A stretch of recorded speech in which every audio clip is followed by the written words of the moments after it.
Thursday, the entire world was abuzz amidst the passing of Queen Elizabeth II. Despite previous reports, Meghan did not travel with Harry to Balmoral. Why? Blind Item yesterday from Crazy Days and Nights quoted saying, "Speaking of the illiterate one, her husband could have made it in time, but the hour-long fight between the pair kept him from being there."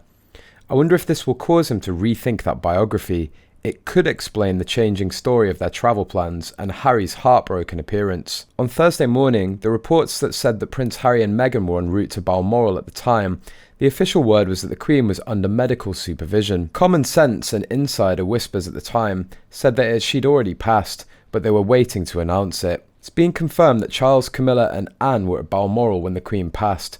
Charles and Anne, the two eldest children of the Queen, were already in Scotland prior to her health deterioration and had been confirmed to be at the Queen's bedside during her final days. Prince Andrew, Prince Edward and Prince William all flew to Scotland shortly after the news broke that the Queen's health was deteriorating. Catherine, Prince of Wales, agreed to stay home and not travel to Scotland in order to stop Meghan Markle from going to visit the Queen on her deathbed with Prince Harry, according to a source. A source spilled that as a compromise, it was agreed that Catherine would stay home at Windsor, and this would be used as an excuse to convince Harry not to bring Meghan. Harry would have exploded if Catherine had been invited and Meghan wasn't, added the source. The story given to the public was that Catherine elected to stay behind in England to tend to her and William's three children, Prince George, Princess Charlotte and Prince Louis. The Duchess of Cambridge has remained in Windsor as Prince George, Princess Charlotte and Prince Louis are on their first day at school in their new school.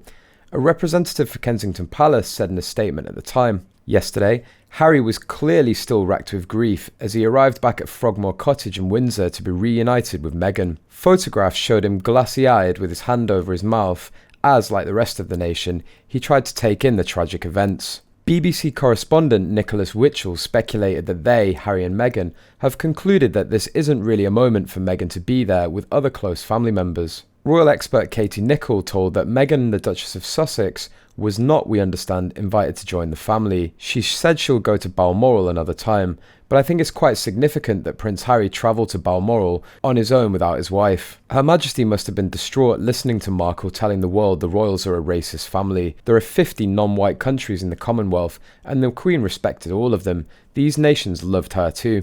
It must have been devastating for the Queen to see a member of her own family throwing insults publicly at her on a daily basis. In all her years, she had never experienced anything like this. Of course it upset her, but Markle was relentless. It didn't bother her that Prince Philip had just died and Her Majesty was grieving. The Queen was at her lowest as she sat alone at Prince Philip's funeral. Markle enjoyed her continued onslaught knowing the Queen was fragile. How sad that a monarch who had dedicated her life to service and duty should have to watch as her family was verbally attacked by a disreputable porn actress who is nothing more than a lying, spiteful sleazebag.